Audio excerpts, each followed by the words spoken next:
Well, with ionic compounds, we had to do a little bit of math determining what the ions were participating in our thing and do some charge balancing and all that fun stuff. Covalent compounds are much easier. We simply need to indicate how many of each atom we have, and that's it.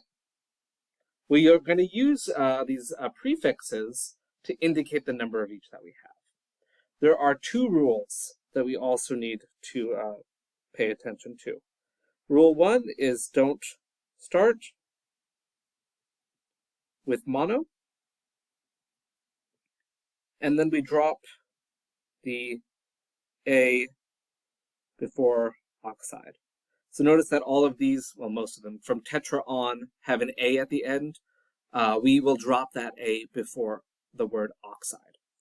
I guess there's a third rule. I've already lied to you. You just end it with "ide." Just like how ions had an "ide" ending, like chloride, for example, we would still just do the same thing here. For example, our standard compound, CO2, is carbon dioxide. And this one illustrates two of our rules. We never start with mono. We don't need to write monocarbon dioxide. So we don't need to do that. So it's understood that if mono is not present, that is 1.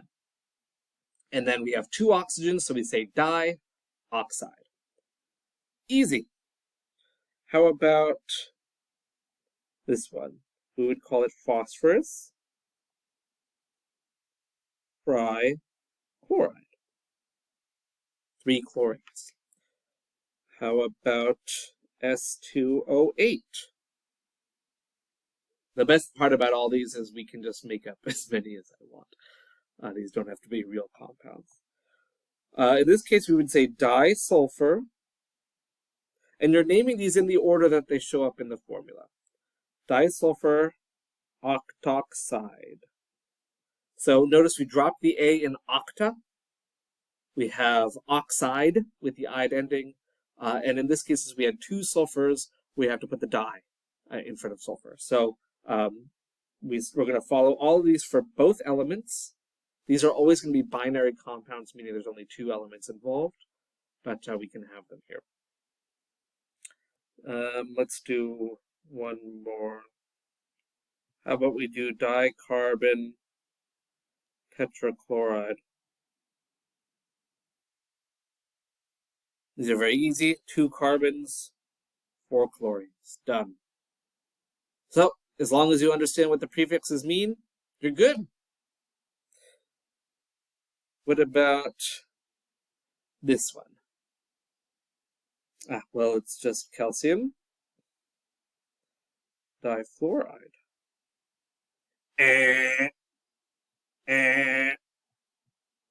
No, there is no difluoride ion. Calcium is a metal, meaning this is not a molecular or covalent compound.